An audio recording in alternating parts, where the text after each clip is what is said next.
Vienna, Austria, March of 1938. Afternoon light filtered through tall French windows, illuminating the long dining table in the Rinke Brewery's private hall. Dust motes danced in the golden rays, landing gently on linen, schnitzel, and amber-filled steins.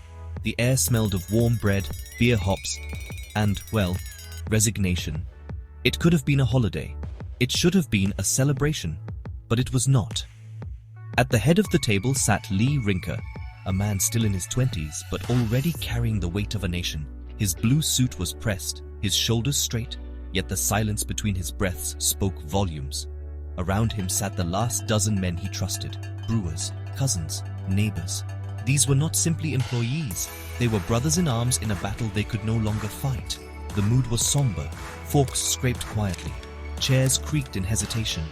Outside, the chimes of the city were still ringing, but everyone in the room already knew Vienna's time had run out. To you, the soul of this place, the men who made more than beer, you made memories, warmth, pride. He looked each man in the eye. Many couldn't hold the gaze. Tonight we raise a toast, because tomorrow we fall silent. The Germans will march in at dawn. The tanks will roll through our streets, and our name, our brewery, will be erased. A sharp inhale from someone. A muttered prayer. No one moved to interrupt. But if they take the bricks, let them take nothing else. Let them never take our story. He tapped his glass to the edge of the table. So tonight we eat, we drink, and we remember. Because one day, if any of us survives this madness, the world will need to know. We lived with dignity. A heavy silence fell. Then slowly the men raised their glasses. Zum Wohl. The toast echoed softly through the old room, reverent, final. They ate their funeral schnitzel in silence. The finest batch of Rinke's brew disappeared one glass at a time. A German radio crackled down the hall, somewhere near the loading dock, repeating the same clipped phrases over and over. Outside, the sky over Vienna was going dark. And at that table, lit by gold-streaked windows and heavy with memory, Lee Rinke quietly made his decision. He would not be here when the sun rose. He would escape, or die trying.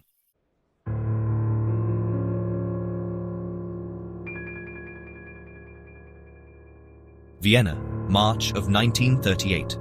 Nightfall. The bells rang out from St. Stephen's Cathedral. 3 slow chimes. It was 3 in the morning. Lee Rinke stood alone at the mouth of a narrow alley behind the brewery, dressed in an old wool overcoat and scuffed boots.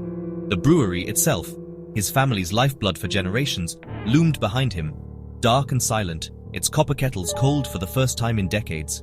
Across the street, a Gestapo truck rolled past, lights off, engine grumbling like a sleeping beast. 2 officers sat inside, smoking. Lee didn't breathe until the truck vanished into the fog.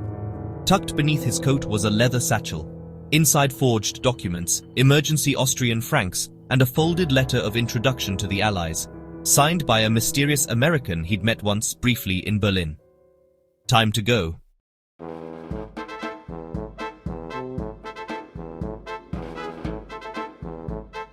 The old Hauptbahnhof was chaos. A crowd of silent, anxious civilians pushed against a gate, watched closely by German soldiers in black uniforms and long coats. Orders were barked in clipped syllables. Dogs sniffed the luggage. Lee kept his head low. In his hand, a stamped train pass and a second forged identity. Karl Schreiber, merchant from Graz. His real name? A death sentence. As he moved with the crowd, he spotted someone, an elderly Jewish woman, being pulled from the line. Her son begged. A soldier raised his rifle butt. The boy was silenced. The mother was gone. Lee couldn't help. Not now. He turned his face and stepped forward. Stamp, step, breathe, stamp, step, breathe. Finally, the platform. He climbed aboard the freight car just before the whistle blew.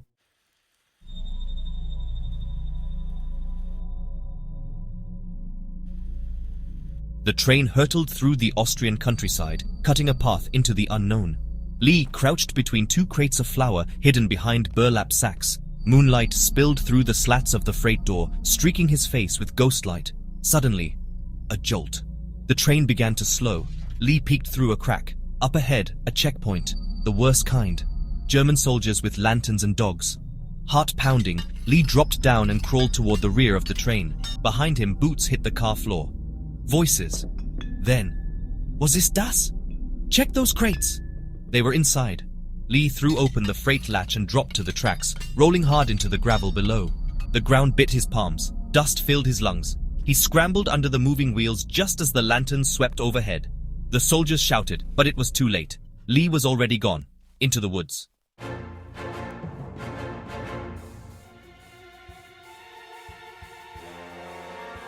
He ran through mud and pine needles, the sound of barking dogs behind him getting louder. Then, a burst of light, a clearing, and in it, a black Allied Jeep, headlights off. A man stepped out, American uniform, cigarette glowing. "You Lee Rinker?" Lee froze, nodded. "Get in. We've been waiting." The Jeep peeled off, headlights, still dark, vanishing into the trees like a ghost. Behind them, Vienna burned.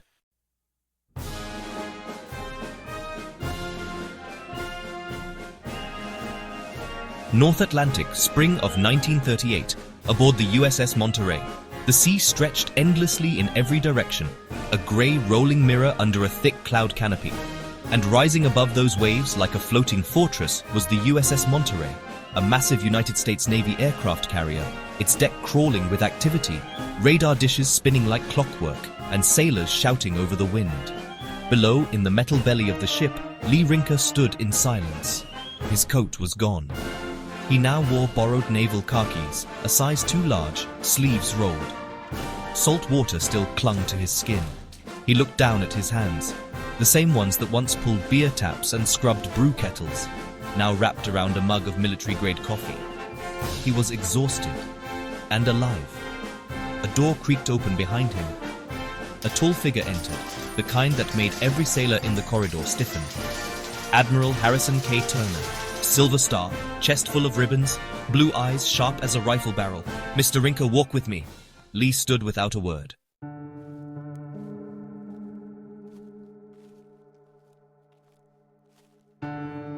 The two men strolled along a grated catwalk overlooking rows of aircraft below.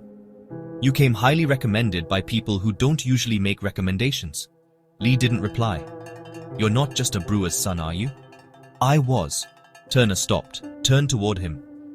"You knew the annexation was coming weeks before anyone in Washington took it seriously, and you got out with names, dates, coordinates, and a forged passport that made our boys look like amateurs. And what does that make me?" Turner almost smiled. "It makes you useful."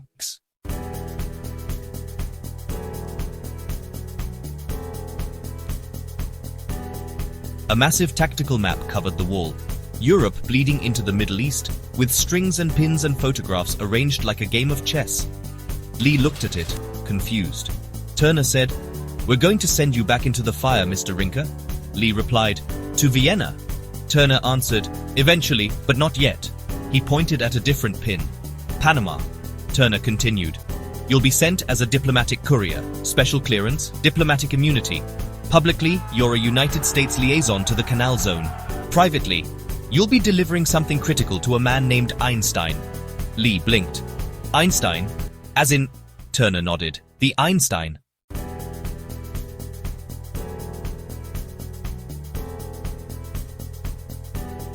As the sun dipped below the horizon, a Navy plane roared to life. Lee stood beside it in his new uniform, holding the satchel. Inside sealed scientific blueprints, an encrypted message, and a sliver of uranium the size of a pen cap.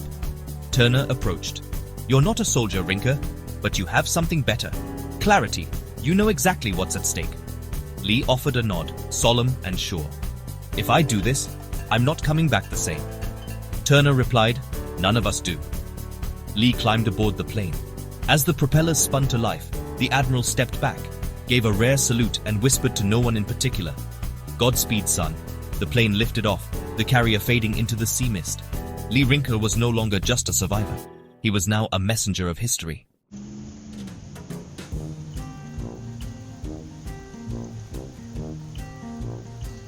Panama Canal Zone, summer of 1938. The heat clung to everything.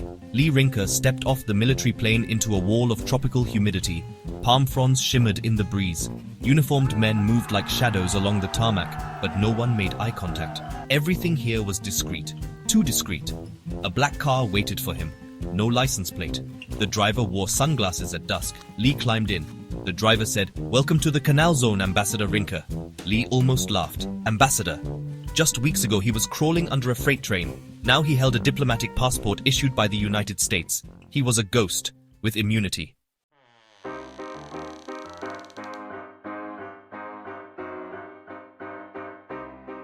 That night, Lee attended his first formal engagement as the United States liaison. The venue, a marble-columned consulate hall filled with brass buttons and honestly veiled threats. He ate little, watched much. At the far end of the table, a man with slicked-back hair raised his glass to toast the quiet cooperation of all present. He winked at Lee. Lee didn't blink.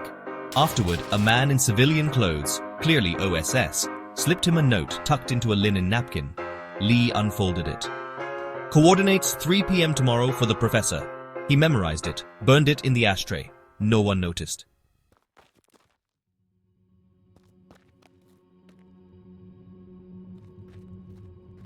Lee arrived at the meeting spot the next day, a dusty road outside Cologne. A black sedan waited beneath a banyan tree. A single man stepped out. Albert Einstein looked older than photographs showed.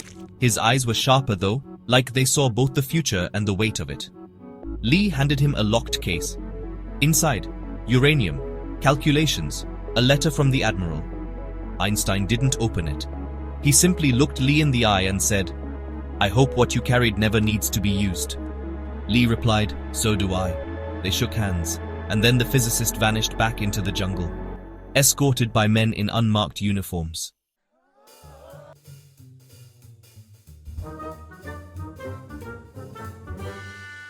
Later that week, Lee was invited to a diplomatic reception at the United States ambassador's residence.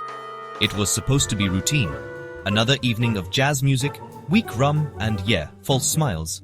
But as the sun fell over the canal, casting molten light across the patio, he saw her.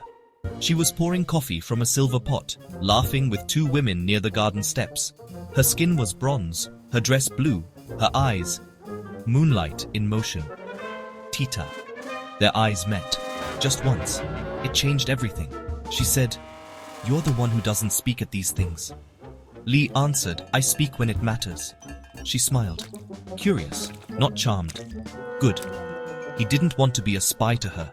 He wanted to be real.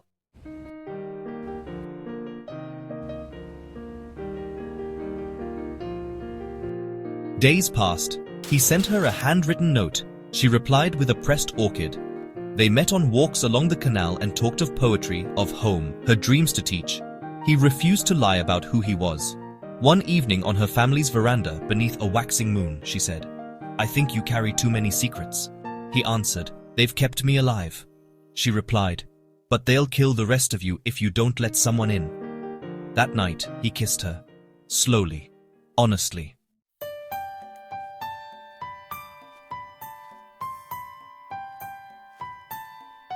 Three months later, Lee Rinker, once a fugitive from Austria, stood barefoot in the sand beside Tita with the Pacific behind them and a breeze in their vows.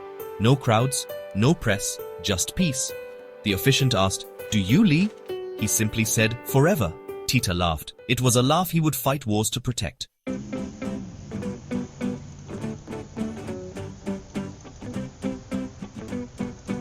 Panama City, 1950. 12 years had passed since Vienna. The war had ended, but the world had not healed. Lee Rinker sat on the balcony of his home in Panama, barefoot, rocking slowly in a weathered chair. Beside him, Tita read a worn novel in Spanish, her hair pinned back, a single orchid behind her ear. Their daughter, Linda, now 10, chased fireflies in the grass with a glass jar and the giggle of a girl untouched by war. It was everything he had dreamed of, and it was about to change.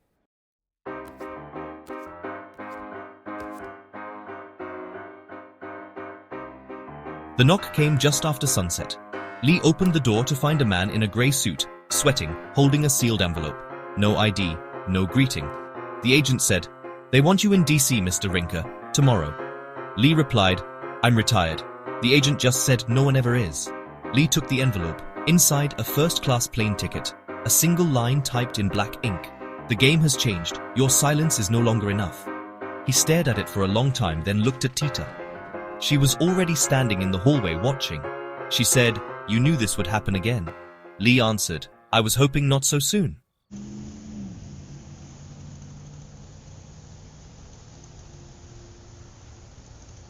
Snow fell on the marble steps of the Pentagon as Lee stepped out of a black car. His trench coat flapped in the wind. Inside, the corridors were colder than he remembered. Cleaner, but emptier. A young officer escorted him to a room deep in the classified wing. There, at the head of a polished oak table, sat a familiar face. Admiral Turner, now older, slower, but still steel-eyed. Turner said, "Welcome back, Ambassador." Lee replied, "I stopped being that the day I married her." Turner answered, "You never stopped being what we needed."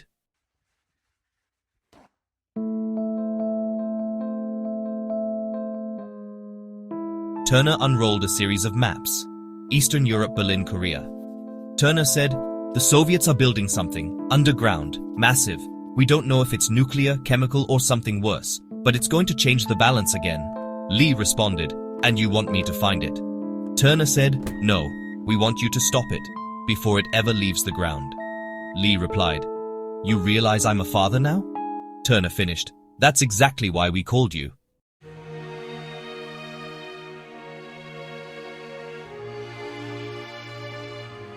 Back in Panama, Lee walked with Tita along the beach. Tita asked, "Will you come back this time?" Lee replied, "I never really left." She didn't cry. Neither did he.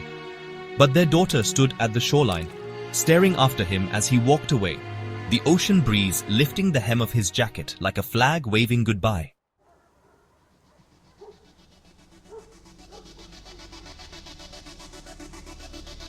The next morning, Lee boarded a military transport in a tan trench coat, briefcase in hand. His eyes were calm, not cold, resolved. Inside the case, microfilm, untraceable cash, and a tiny lead-lined capsule holding what he once gave to Einstein, now ready for something darker. The Cold War had begun, and Lee Rinker was already behind enemy lines.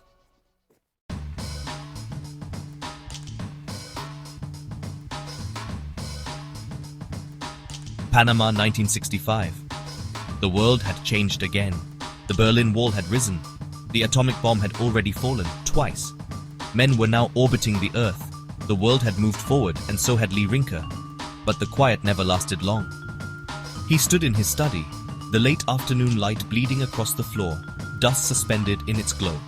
On the bookshelf, a model of his old brewery, a brass American passport, and a single photo of a man with wild hair. Einstein, mid-laugh. The door creaked open. Linda called, "Papa?" Linda, now in her 20s, walked in holding a notebook. Her eyes were her mother's, but her focus was her father's, sharp and precise. Linda said, "I have to write a report about someone I admire, someone from history." Lee smiled. "Shouldn't be too hard. Plenty of statues and presidents to pick from." Linda replied, "I want to write about you." He paused, surprised. "I'm not history. I'm just a man who brewed beer and ran away from things." She stepped closer, serious now. "Mama said you didn't run. She said you walked into rooms that no one else would. That you carried things no one else dared to. Secrets. Peace." Lee looked at the floor, then back at her. "I carried weight so you wouldn't have to." Linda insisted. "But I want to. Just a little of it. Just enough to remember." She held up a cassette recorder. "Tell me your story."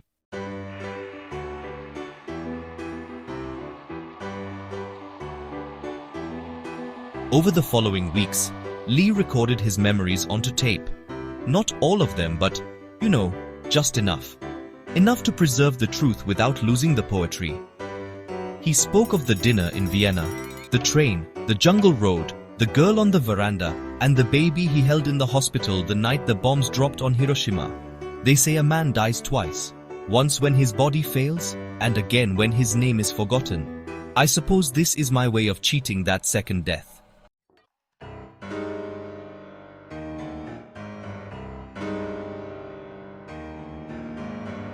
One night, Linda played the tapes back for Tita in the living room. As the voice of the young Lee filled the space, Tita quietly wept. Not for sadness, but for what it cost to finally be heard. Outside, thunder rolled across the Panamanian sky, but inside, it was silent and whole.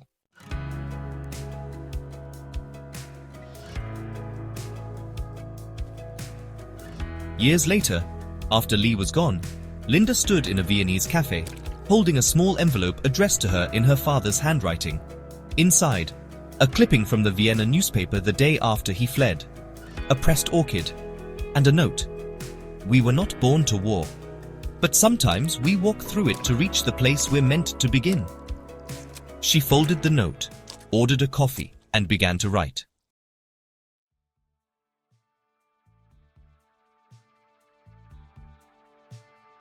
Vienna, present day. The cafe was quiet. A light breeze drifted in through the half-open window, carrying the faint scent of fresh bread and memory. The city outside had moved on. New buildings, new faces, new fears. But inside this little corner of Vienna, time seemed to pause. Linda Rinke, now in her 60s, sat at a corner table sipping strong black coffee. Across from her, the seat was empty, but not really. A small leather notebook rested beside her cup. A cassette recorder sat in her lap, aged and silent. And in her hand, a folded napkin with her father's final words inked on the edge in steady, careful handwriting. Remember me not for what I ran from, but what I ran toward. The waiter approached. Would you like anything else, Mom? She smiled. No, thank you. I already have everything. And for the first time in her life, she truly did. She looked out the window at a city rebuilt from rubble, not just by bricks, but by those who survived it. The past doesn't vanish, it echoes, and sometimes it ripples forward.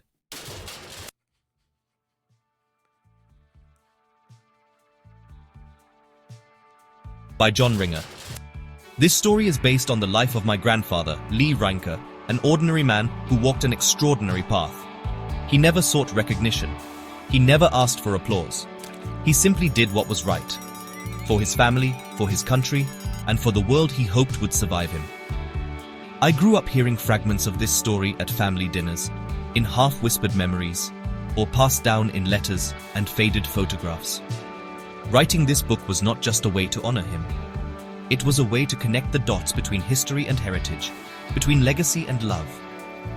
I thank you for reading this, for remembering him, and I hope for remembering the millions like him who never made the headlines but shaped the world we live in today. This is for Lee, and for everyone who dared to believe that even in war, one quiet life can leave a lasting ripple. John Ringer.